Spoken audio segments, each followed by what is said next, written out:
Good afternoon. My name is Samantha Horlick, and over this past semester, or kind of like this entire year, I've been working on an independent study about the biochemical foundations of emergency medical interventions. And this project was kind of like born from my desire to bridge the gap between my EMT certification training and the high-level biochemistry of clinical medicine. So in EMT school, you're taught protocols, and one is like, if the patient has X, do Y. But I've kind of always like wondered why that was the mission, and my mission this semester was to move from protocol-based memorization to a molecular understanding. So the thesis of this work is that emergency medicine is effective specifically because it targets biochemical pathways, and we can visualize these through invisible reactions through real-world patient case studies.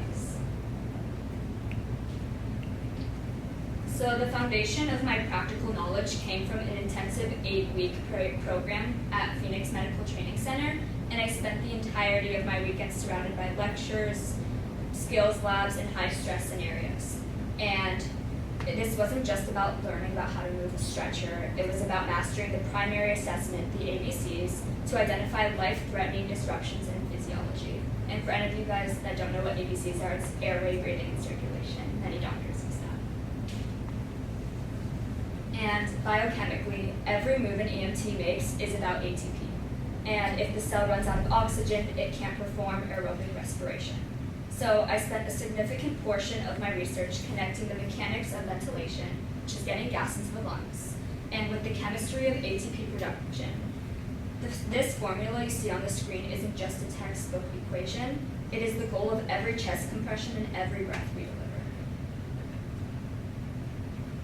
So one of my deep dive pharmacology topics was epinephrine, and in cardiac arrest or anaphylaxis, we use it as a master switch. So by acting as a GPCR antagonist, it triggers a CAMP cascade that forces heart rate up and opens airways. And understanding this molecular signaling helps me appreciate why the drug works in segments at the receptor level and sort of understanding like what we're putting into our bodies.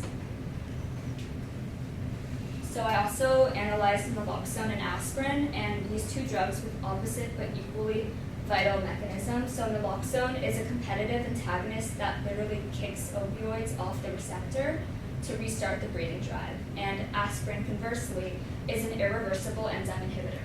And it doesn't just thin the blood, it biochemically stops platelets from sticking together by targeting the COX enzyme. And basically that enzyme is what causes pain, fever, and blood clots. And by targeting this enzyme, we can prevent a heart attack from getting substantially worse. So my first case study I went over this semester was from my time actually in Sevilla, Spain. So basically we went to a hospital and a bunch of doctors showed us a pediatric patient with a traumatic brain injury. And this taught me about the Monroe-Kelly doctrine, which is how increased intracranial pressure physically stops blood flow. And when cerebral perfusion stops, which is the net blood flow to the brain's biochemistry fails instantly due to ATP depletion. And this case also highlighted how healthcare logistics and transport timing are variables in the biochemical survival window.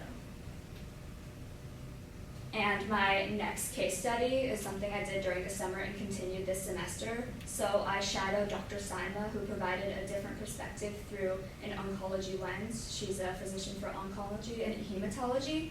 And basically we followed a leukemia patient whose bone marrow, which is the body's blood factory, was hijacked by cancer. And biochemically this creates a carrier deficiency. So without enough red blood cells, the hemoglobin concentration drops, and this leads to chronic tissue hypoxia that mirrors the acute hypoxia I saw in trauma patients.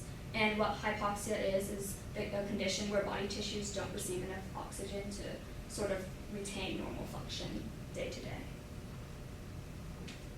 And sorry about the photo, and my third and final case study that I went over was research into a gastric oncology patient at Mass General Hospital in Boston. And here the focus shifted to the biochemistry of the cell cycle. So I analyzed how chemotherapy drugs like 5-fluorouracil work at the nucleotide level to stop DNA replication, and how ionizing radiation cleaves DNA strands to halt tumor growth.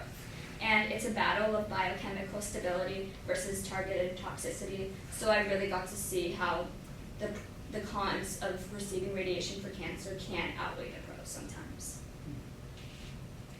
So when we put all three cases together, a pattern emerges. So whether it's a TBI in Spain or leukemia in a hematology clinic, the common biochemical theme is the maintenance of cellular respiration. So emergency medicine stabilizes the physical delivery of reactants, while oncology and surgery manage the cellular machinery itself.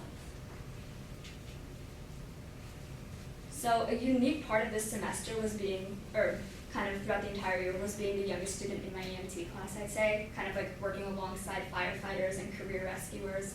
And it taught me that while the physical acts of rescues are vital, the clinical intuition required for great medicine comes from understanding the why of all of this, the applied science of buying time for a patient's biochemistry to recover. So to summarize this semester, I have successfully completed my EMT certification, my molecular pharmacology research, and my integrated case study paper. And moving forward, I plan to shadow more doctors like Dr. Saima again, just to see these principles in the operating room and in action. So thank you so much for your time, and I am now open for questions.